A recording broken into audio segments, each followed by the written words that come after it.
Welcome everyone to another edition of the CivBattleRoyale. My name is Dawkinzz, and this is episode 39, Quicker to Take Than to Make. Consolidation of episode 38's bonuses continue, but with an unexpected entry to the race for first place. War erupts on every continent, bar one. I'm excited for this part. It's good to be back. I'm feeling a bit healthier. So why don't we just get right into this? Welcome to part 2 of Endgame. I have dreamt of narrating something on r/CivBattleRoyale for multiple years, and I'm honored that I can finally have a go now that all the literate people have had theirs. I'm a Civ 3 fanatic. Let's guess about 8,000 hours, but I know my way around a hexagon well enough, and I've read up on all the Civs. I also played Civ 5 a lot until my computer retired itself, and I have fond memories downloading too many mods and recreating scenarios from the Royales. This is user The Music Archivists, by the way. This part is great, full of all the little twists one expects from a battle royale. The title refers to that fact that only one Civ has actually built settlers so far, the others content with capturing cities. Let's see if it continues. And B, I call things that happen in the first half of the series pre-E, pre-endgame. I like to imagine it actually means pre-event to those living on the cylinder and write it as such. The event, so cataclysmic that to reference it is to suffer panic attacks. Don't think about the event. Anyway, let's play the Civ Battle Royale and remain indoors. Please stay safe. I adore newspapers. Their pointedly pro-Prussian perspective provides partial relief each week it's printed. Fingers crossed the sarcastic viewpoint continues. Varia, stunning. Their maps even more stunning. This time it's an easy map to explain thanks to the restart for Endgame and the sparsity of cities. Just about everyone has settled their given settlers, though Sammy and Venice seem to have mislaid them. I hear from other submariners that Pedro was deeply unhappy with their attitude towards the end and flung their units across the cylinder like the petulant baby like the wise emperor he is. Anyway, good news for Prussian fans. Last week also saw the capture of Bombay, reducing India to the size of Nepal and increasing Maratha to the size of Toungoo. A few other comments to make. Uruguay has taken Auckland from New Zealand and is marching towards Wellington, the capital. Parthia gave a city to the Goths in a peace deal. Great. Shikoku also took the Kamug capital. It was always going to be this Civ. An early, successful war taking full advantage of their given advantage is a recipe for a high ranking. For the sake of an exciting, drawn-out saga, I hope the other middling powers on the continent settle their differences quickly and fight. This area of the map is going to be a major talking point this episode. Last episode, Nubia declared war on Benin in revenge for the forward settle of Uselu. Plenty of attacking troops have surged forward, and they're dealing damage to Uselu quickly, too. Meanwhile, Zimbabwe are looking to forward settle in a classic Boer move. This is a great time to be pushing northwards and infill later. Could Madagascar get a foothold in Africa or Arabia? At this time, it's still possible, but Zimbabwe is a quick settler. Uruguay captures Wellington. Is New Zealand knocked out? No. They have a settler fleeing to the south. Whilst Uruguay look to be meaning business, their southwards focus means Nazca and Venezuela have time to catch up in the north. Burano is settled up in Holstein, just across the waters from both Königsberg and Hedeby. With just one defending warrior, Prussia must surely be looking to attack. Eastern England and Scotland look pretty empty. Iroquois declare war on the Apache with Venezuela cheering them on from the sidelines. Because of the Métis capture, the terrain between Iroquois and Apache is not easy, but Hiawatha has a forest movement bonus, so it might be okay. With the Apache army still defending the capital, one assumes the Iroquois could take Tsokanende, locking down the eastern seaboard. Uselu falls to Nubia, although Benin does have a small detachment pushing through the Sahara in an attempt to outflank the Nubians. As expected, Zimbabwe settles close to Akure with the city of Dolo. In an attempt to get away with the forward settle, Zimbabwe joined Benin in war with Nubia. No army and forested hills means little chance of capturing anything, so this was a purely diplomatic move. Australia constructs Machu Picchu because they have lots of people to trade with right now on their massive continent that they occupy all by themselves. I just need to read the title of this slide because I really like it. It's called Jarud Sandstorm. Really appreciate that. The Kazakhs capture Jarud and look to have enough troops to push on to Manan. The Kalmucks are really feeling the effects of pre-event Qin. Had Qin not pushed them back at the last minute and had Qin not removed Shikoku from Japan and put them in Siberia, the Kalmucks would be having a bit of an easier ride. Even the Evenks could eliminate them. Palmyra also declared on Nubia, with the not very divinish city of Meroe soon to be under siege from all those prawn-shaped cavalry units. Klibernari, apparently. I think that's how you call them. Palmyra really needs some siege units, especially since Meroe is on a hill and rocking 16 defense.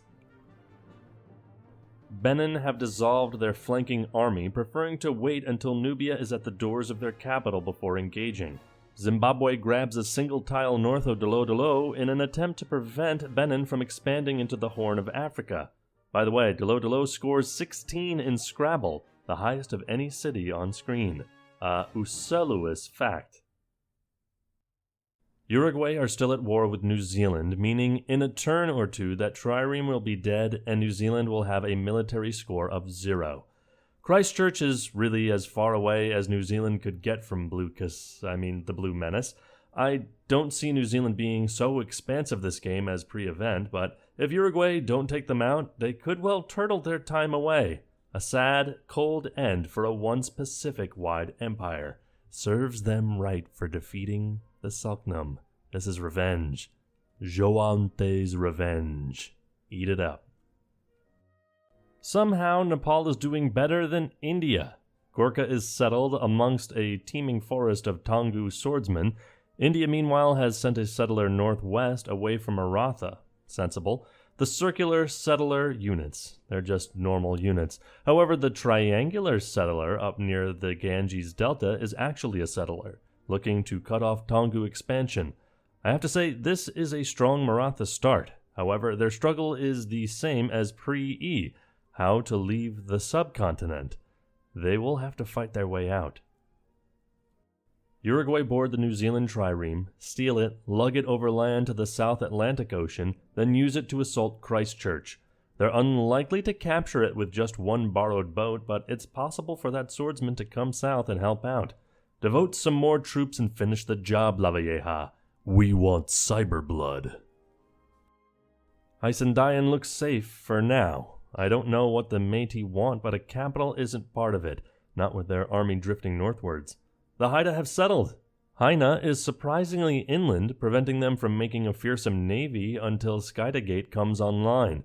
At least the Rockies prevent an early death. Could they match their pre-E performance? Palmyra decides not to capture North Africa and instead aim to slaughter their army on the walls of Dawkinzz. Multiple Godrots, Gothic swordsmen, litter the hilly shores. They receive a combat bonus on hill, so there's no chance Palmyra will win this war. Zenobia would have done much better focusing on Nubia and settling the Mediterranean. I wonder who will settle Greece first. With two civs distracted, maybe Venice can sneak in. Lime's note, sorry about the menu pop-up next to the minimap. Unfortunately, it sticks around for a while, but it does go away eventually. Prussia and Venice declare peace with no change in borders. Varano is safe for now, as is Danzig, but the Moors look threatening with their army of pikemen. I like Venice, but they need to tack up and quick. Kazakh forces push towards Manin as a Qin detachment makes contact, with news that Ablai Khan has declared war on the Goths in the west. The troops ponder whether or not they should continue to the Kalmyk city or not. The Parthians peace out with Palmyra. For now, we have two equine enemies with a penchant for the letter P trying to share the region in relative peace. But the Kazakh city Sauron looks to block the Parthians off from expanding anywhere but Tibet. That damn Sauron. The Indian settler, however, has withdrawn to Delhi for no reason. The Kammugs were getting desperate enough to try New Zealand's strategy. Produce settlers quick. We don't need any defense. We need to flee. But sir, our settlers will be killed instantly if we head south. So north then. North is blocked by strange men on reindeers. Gah! Are there any more compass points we could head in? How do you like mountains? Hate them. Potential death to the south it is. The Iroquois axemen chop away at the Apache defense. A long stream of replacements to the northeast could easily threaten the entire continent. The Métis army seems to have melted in the warm plains to the south and fled north again, but that hasn't stopped the Apache keeping all their troops near the capital. The Chin detachment had snuck through the night, reaching the court of Mannan just in time to see the Kazakh general lifting his gleaming sword high over the outstretched neck of the kneeling Kamug Khan Jamuka. "Stop!" shouted the Chin delegation. "Don't kill him yet. I have an important announcement." The Kazakh general was furious. "Do you know how much this sword weighs?" He trembled slightly, but not as much as the Khan directly underneath it. The Chin messenger continued. "We declare peace." Jamuka breathed a sigh of relief. We, the Chin, declare peace. I guess the Kazakhs haven't yet, though." The Kazakh general shook his head, roared, and dropped his sword through the neck of Jamuka's hopes and aspirations. Kamug Khanate are eliminated on turn 44. Despite knocking down the walls of the Chin capital pre-E, the Kamugs were pushed back and found them squeezed in next to a resurgent Shikoku and an expansive Kazakh empire. They simply didn't get going quick enough post-E, and now Shikoku and the Kazakhs are neighbors. Kamug were almost great. A big nation, a big army, and poor neighbors.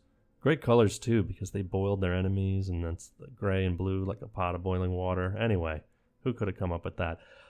The thing with Civ is the almost isn't good enough. F. Here we see a shot of the Moors' core. A fledgling navy looks east at the unclaimed Italian clay, hoping to usurp the Venetian navy of the future. For now, the Moors spread north through France and south through the Straits of Jebel Tariq. We eagerly await their first city in Africa, when they get round to making more settlers, that is. The Manx have, on a previous turn, declared war on Venice along with the Vikings, putting Burano at mild risk of a naval invasion. The Manx have wisely headed southwards, blocking the Moors from settling the Man Isles. Venice would not be in danger if the Moors attacked now due to the hilly approach to Venice, but it would not be great to see as an occasional Ven fan. Also, as an occasional Madagascar fan, I'm deeply disappointed by this scene. Zimbabwe have carefully placed their second city inland directly across from Madagascar. They meanwhile have settled a one-tile island, which comes with no production of any kind, and most of the Madagascan armed forces are naval. Just like pre-E, it looks like their only expansion opportunity is now northwards in Arabia, because there is no chance they could mount a successful invasion of Zimbabwe now. Chin has a large number of unique units, looking hungrily at the Cantonese warriors. The composite bowman replacement, Chin Nu, is stronger against cities and must be set up first to fire, whilst the horseman replacement, Rui Shi, is no stronger but can build improvements in peacetime. Easier to defeat than most unique units, at least. The settler that will found Hong Kong is not moving quickly. I fear Canton will once again be a rump at the beck and call of the northern Chin unless they develop a more mobile or stronger army. 20 city strength ain't bad, though. Tsolkanende is in the red. Can we imagine what will happen next? Yes, we can. Apache melee units are too far away to flip the city, and soon they will be killed anyway. The Iroquois have started as they need to and have been expected to. Good settling and immediate army building with a sensible early war with no risk of loss. Only the Métis can stop them now. Shikoku declares on Evanx. Could they own 3 capitals before most civs have 3 cities? Shikoku at least have siege equipment and sufficient melee units. Iroquois look to push on towards Shish-Inde. A Yupik scout settler discovers Baja California but decides against settling. Somehow, Maratha didn't settle this tile, so India did. I don't know where the Marathan settler went though. Conspiracy theories in the comments, please. Unfortunately, Taungu have troops waiting for Allahabad, and it is doomed to fall. Even the Taungu Navy is getting involved. A Sami reindeer comes to say hello. Now the Nepalese settler has vanished. Wormhole or New Bermuda Triangle? I guess it wouldn't be Bermuda, would it? The Kazakhs heeded Chin's news and swing their army south to the Goths. Godarats keep Arnheimer safe from danger, but the Parthian city given away in the peace deal is already being damaged by a catapult. The Sami discover the Voronoi diagram that a sub-developer carelessly left lying around in the snow and ponder what it means. Einweisend, the Sami have settled towards the Vikings with another on its way in the northeast. The Vikings have locked down the southern part of the peninsula, but where will they expand next? The Evenks managed to flee, settling by Kit to the west of their capital Tura. The capital is in the red though, with plenty of Shikokuan troops raring to race into the city. The Kama capital is already annexed, letting Shikoku get the most out of the productive hill zones. Not quite Hawaii Battle Royale, but the first meeting nonetheless between Australia and anyone else.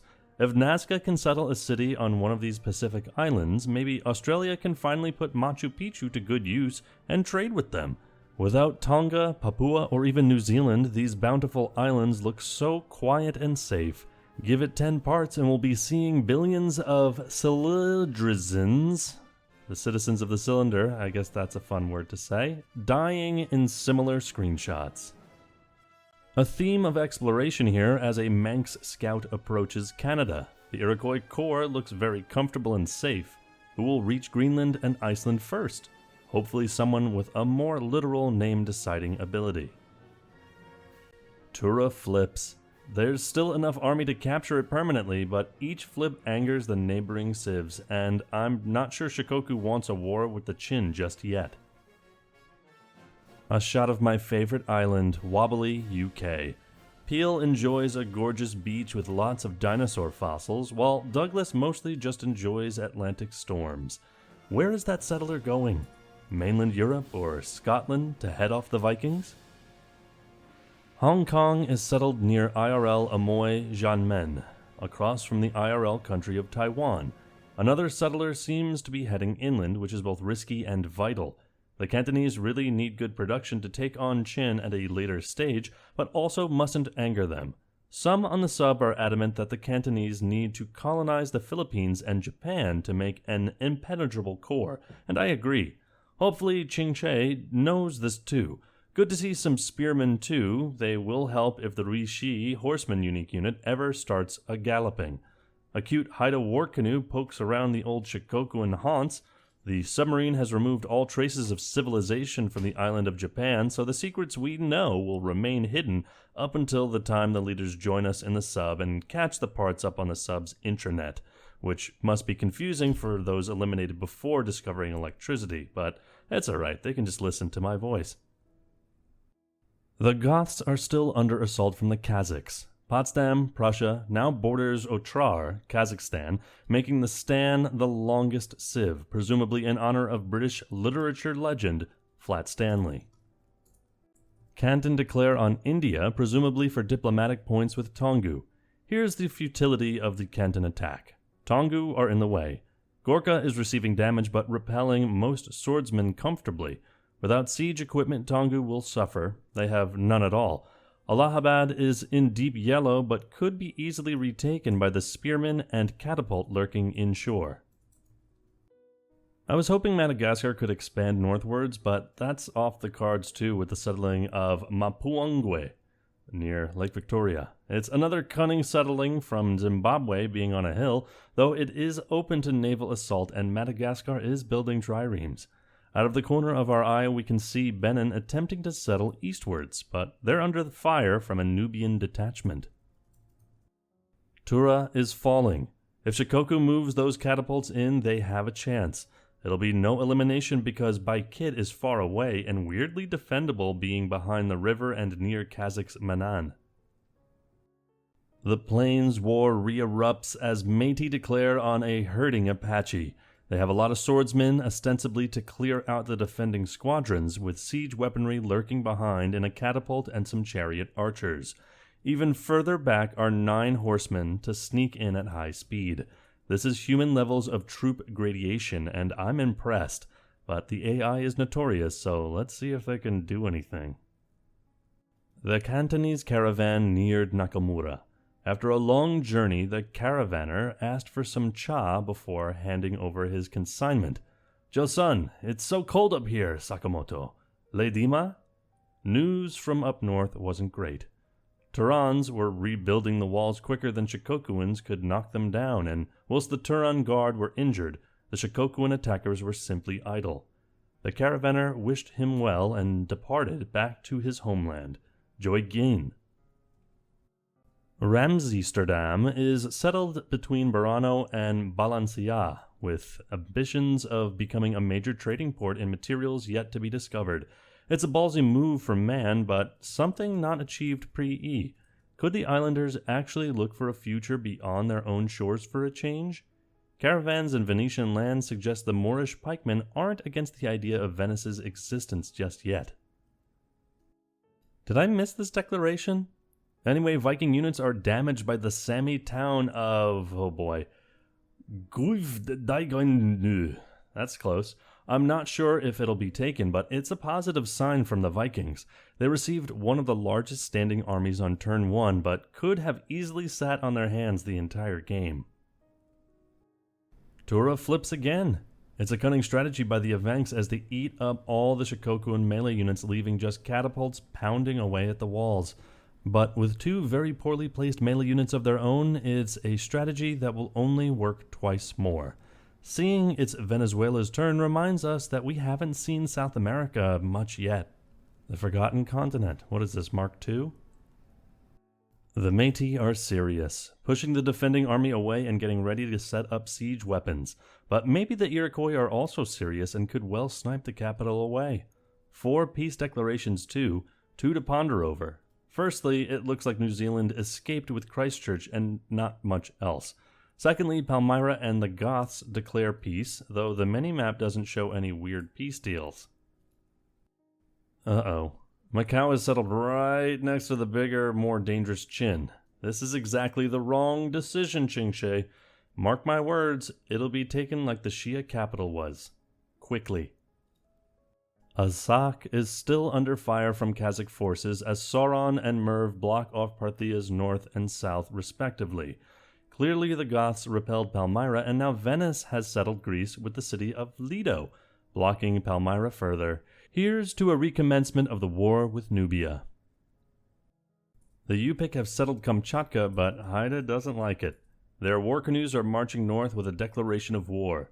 The Yupik capital is just as in danger as the rest because of the sheer number of naval approaches. Finally, Tura is captured and Sakamoto finally rejoices at the resounding victory. The Evenks have no melee units and the Shikoku have 3 capitals. Chin capturing Kochi pre-E has given them a massive boost by teleporting them to the cylinder's backyard where they can prey on little civs. However, after this, it's Kazakhstan or Chin. Time to tech and carp it up. This is much the same picture as before. Gorkha is slightly damaged but not in any danger. Allahabad is in trouble but still Indian, and Delhi has a scared settler not wanting to move out. Parthia is starting to look quite threatening with their horsemen and chariot archer replacements, the Griv Panvar and the Shivatir. Funnily enough, I learnt that Griv Panvar means neck guard wearer, whilst researching the Palmyran prawn horses. Okay, that's not fun, I admit. Pretend you enjoy the facts, though. Hysendayan takes damage. Iroquois are ignoring Shishinde to prepare for a snipe by the looks of it.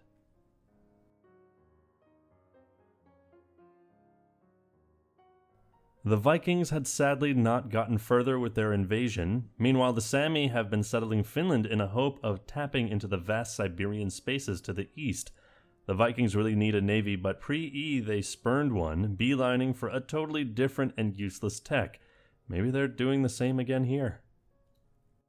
Asak is captured by the Kazakhs, putting pressure on the Parthians. Nepal, of all people, is sending a settler westwards. They could soon be on 3 cities, the same as Benin or the Moors. Could they turtle the game out into the top 10? Sadly, the apocryphally horned warriors give up and retreat. I'm not sure who has come off worse here. Both still have a decent army, but not one strong enough to go anywhere with it. Looks like they heard my plea. Moreau is taking damage from the Prawn Clibinari, and Palmyra have stationed triremes offshore in case Nubia are stupid enough to settle a coastal city despite not having any settlers. Look at Zimbabwe go, though. 7 cities by the looks of the minimap, including one right up the tail end of Napata.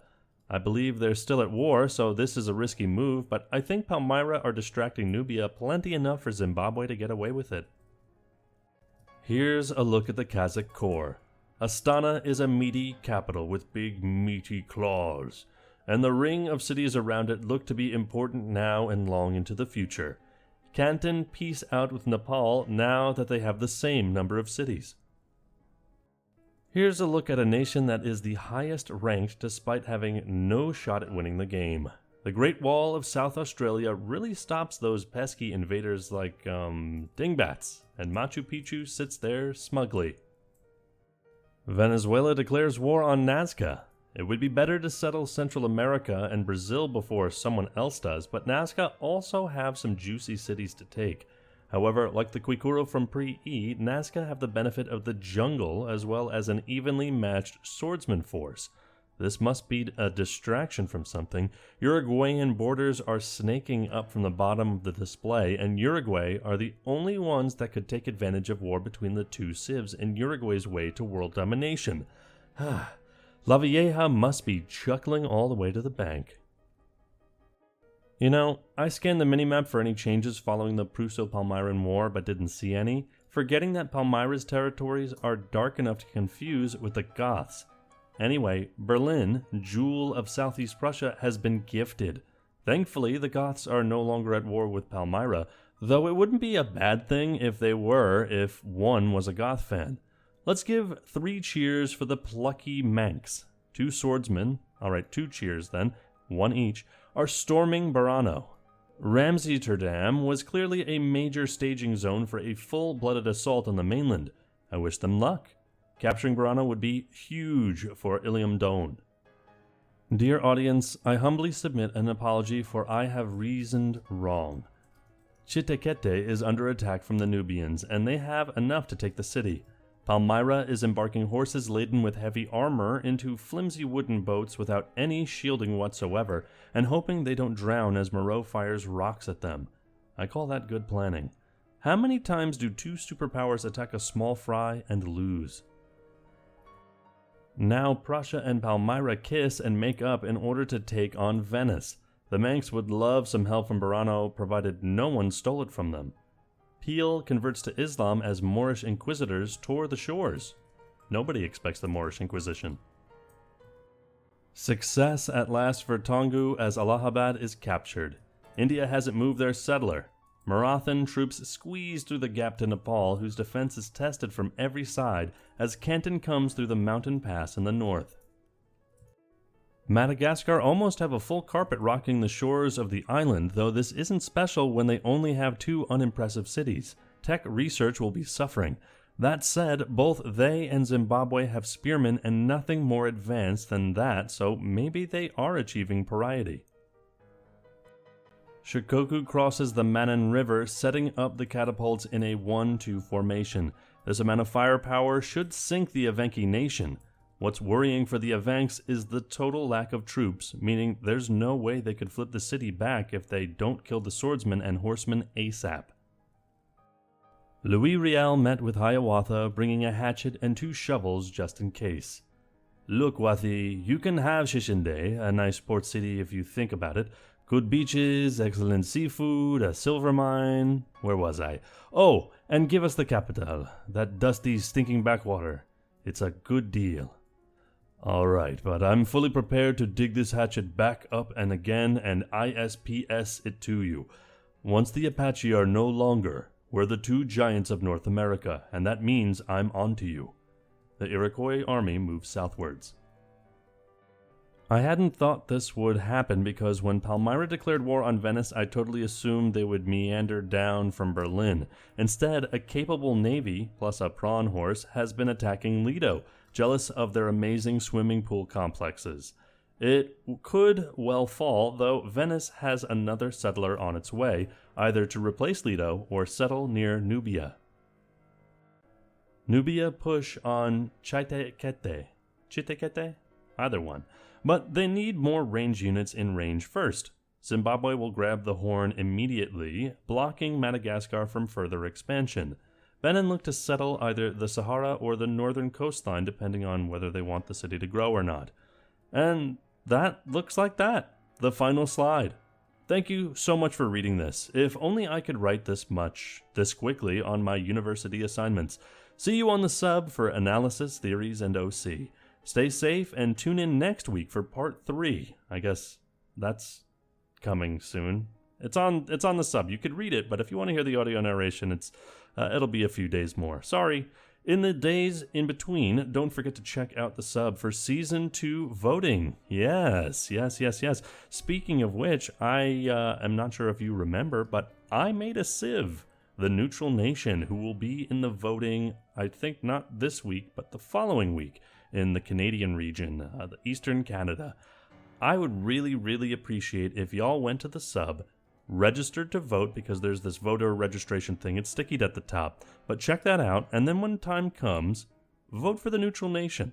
I would really love if you did that. We've put in a lot of hard work to get it going, get it qualified, and get it in for Season 2 voting, and it would be really awesome to see them for Season 2, because you know I'm going to say some stuff.